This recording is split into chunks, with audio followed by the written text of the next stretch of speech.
Hey, sports card fans, it's John, Boggs fan. It's Friday, day 3 of the National. All right, just arrived a little bit late, but felt like sleeping in a little bit. Anyway, the goals for today. First off, I want to get the autograph and photo op, get those paid for tomorrow, because Boggs is going to be here on Saturday morning. Can't wait to see him again. Second, there's a fellow Boggs super collector that is going to be at the National here. Try to touch base with him. May actually be doing a slight little trade. I know that's rare for me. I don't have too many duplicates in my Boggs collection, but he identified a couple that I have, and we're going to do a little bit of a sort of like kind exchange. So I pick up a few new Boggs cards that I don't have. And third, continue to look for some vintage cards to add to my collection. All right, got my tickets for Boggs photo op, a flat and an inscription. Just found out that the fellow Boggs collector I'm supposed to meet up with, he's not attending today, but he's definitely showing up tomorrow to get something signed by Wade. So that's maybe when we'll do our little trading of some of our cards. All right, end of day 3. Just got back from the second YouTuber get together. Another great time was had by all. So for the recap, I know there was not much of intro video shots of the show. I promise to have a lot more video at tomorrow's final recap, and the reason being is that I'm not going to be buying any more cards because I pretty much spent all my money today. Picked up some amazing cards. Tomorrow, of course, is Boggs. Really looking forward to seeing him again. But I'm going to turn the camera around and show you some of my pretty cool pickups that I got today at the show. So without any further ado, actually, before I get that, I forget what booth it was. As a VIP ticket holder, you got these 1 coins you can scan for a prize, and I won a pack of cards. Now, however, this is the pack of cards. Never heard of it. Meta Zoo. I don't know. Cryptid Nation. Never heard, but hey, let's rip it open and see what I get. I have no idea what these cards are. But just for fun, love ripping packs.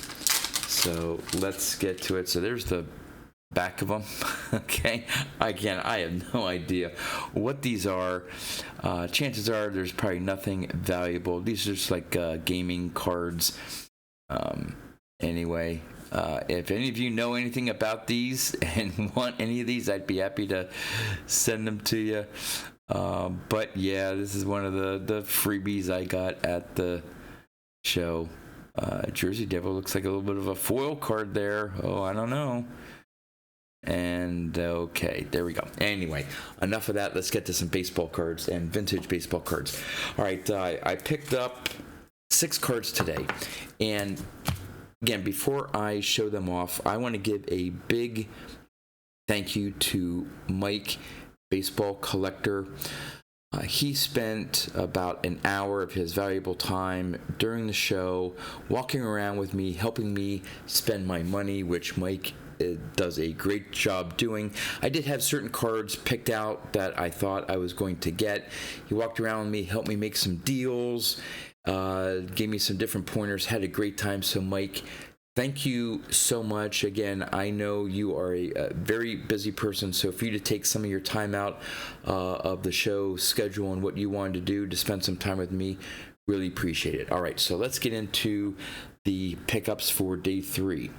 The first one is a real banger, real big card here. Just kidding. It's a 1970 Topps Hoyt Wilhelm. I saw this in the display case for $15. The dealer took 10. This will go toward my 1970 Hall of Fame run. Very happy to just easily pick that up. And I'm going to give my wife a shout out, because when I showed these cards off and showed her this card and told her I only paid $10 for it, her first comment was, well, geez, that's even less than you would cost to get the card graded. So I definitely have a very special wife, and I'm very lucky. So with that, yep, nice little pickup there. 1970 Topps Hoyt Wilhelm. All right, on to some bigger cards here, and this is my first graded card of Roberto Clemente. And again, really apologize for the glare here. The hotel lighting is not that great, but check out that centering on that 4.5. 1967 Topps Roberto Clemente. I believe the dealer accepted $80 on this. Tried to get him down to 75, but we settled on 80. Really sharp looking front, nice back. Very happy, very, very happy. These, PSA 4s, I found to be just my wheelhouse in terms of collecting vintage. When you get under a 4, you typically start having to deal with creases beyond just the corners. When you go above a 5 or a 6, now you're talking about, slightly nicer card, but generally speaking, a lot more money. So I'm, a lot of these cards you'll find here in like PSA 4s, and that is a perfect grade for me for vintage. So really love that Roberto Clemente. This is my first graded card of his. All right, next up. And again, if you're still going to the show, I highly recommend, especially if you collect vintage cards in SGC holders. They didn't have many PSA, but they were really great to work with. It's gotbaseballcards.com.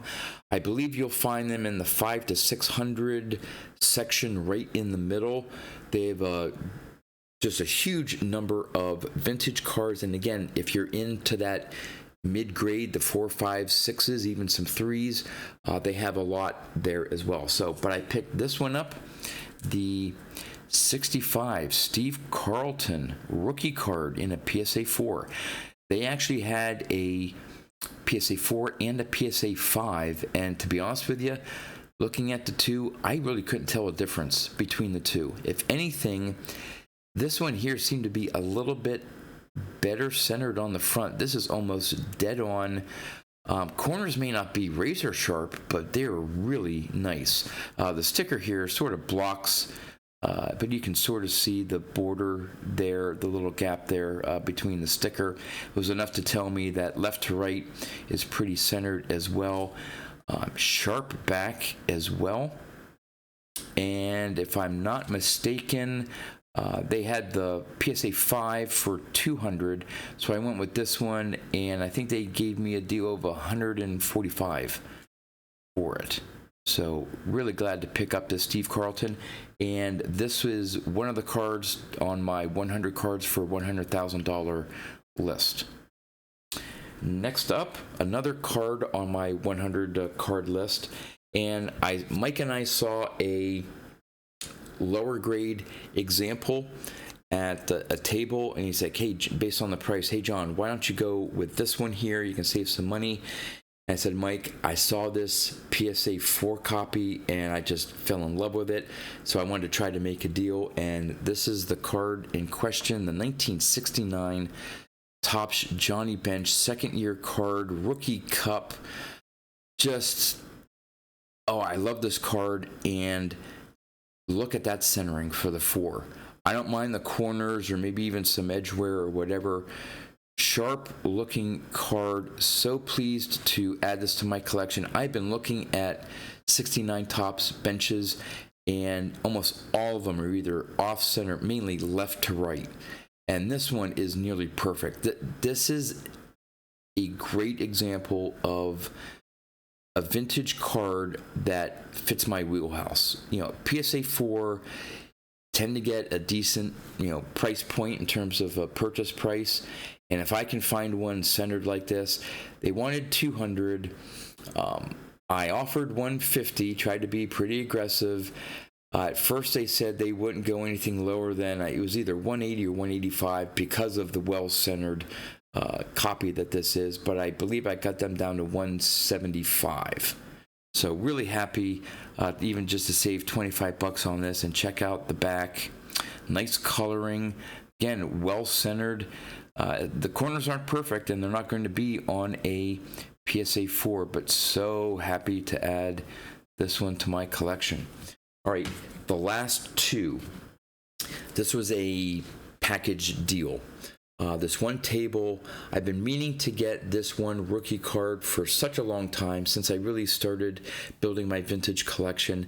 Never pulled the trigger, never could find one either centered enough, vibrant colors, no print marks, and for a decent price. And these have been selling in this grade for around $300 pretty consistently. So I knew what to go in here. And it is the 1975 George Brett rookie. Not a single little, those little eye marks.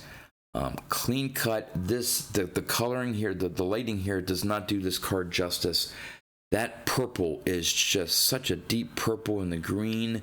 No fading of the colors. It is a little off left to right, but I can't really complain. This is a great example of the George Brett rookie, even fairly well centered on the back. And again, the dealer wanted $325, so I'll tell you what the combo deal I did. But the big card, the big card, it was as of yesterday, was the 50 Bowman Bob Feller. But I think this one exceeds that a little bit. And it is one, if you're into vintage, everyone's going to tell you, you have to have this card as part of your collection. And I finally own one. It's the 53 Bowman Color Peewee Reese. Now, this is in a PSA 2. It is off-center left to right. But I had a hard time finding any creases. I expected to pick this up, take a look at it, and see a major crease. I don't even know. Supposedly Mike saw it and others have seen it. I haven't really looked too closely, but somewhere I think there, just going up to maybe the slider's foot, maybe some little crease or wrinkle in the card, but other than that, that thing presents so well. I cannot believe I found this too with hardly any major creases. The registration's good, the coloring's good. I am so happy to add this to my collection here. And as you notice, they wanted $450.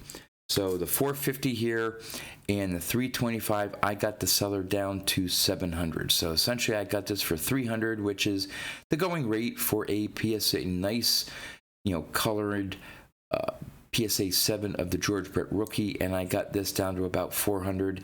These cards have just ballooned in price with the popularity, and I think there's something to be said maybe about a little bit of a premium, not due to centering, but for a 2 not to have any visible, like clearly visible creases. Even on the back, you can't see anything. So there you have it. Those are my big pickups for the show. Actually, these 2 cards were also part of my 100 cards for $100,000. So in total, I was able to add 5 cards to that list, and I'm probably going to be doing a normal video for that, show off the 5 that I've added to my collection and list in a separate video sometime next week or so. And again, that's really it for me. I will do a recap for tomorrow. I'm not going to be attending Sunday. So it's really only going to be maybe a half day for me on Saturday. Get some time to enjoy Atlantic City. I do have a little bit of money left. Maybe I'll play the slots. But other than that, had a great time at the National, especially the YouTube get-togethers. So until my recap tomorrow, that's all I have for you. As always, thanks for watching, and I'll see you next time.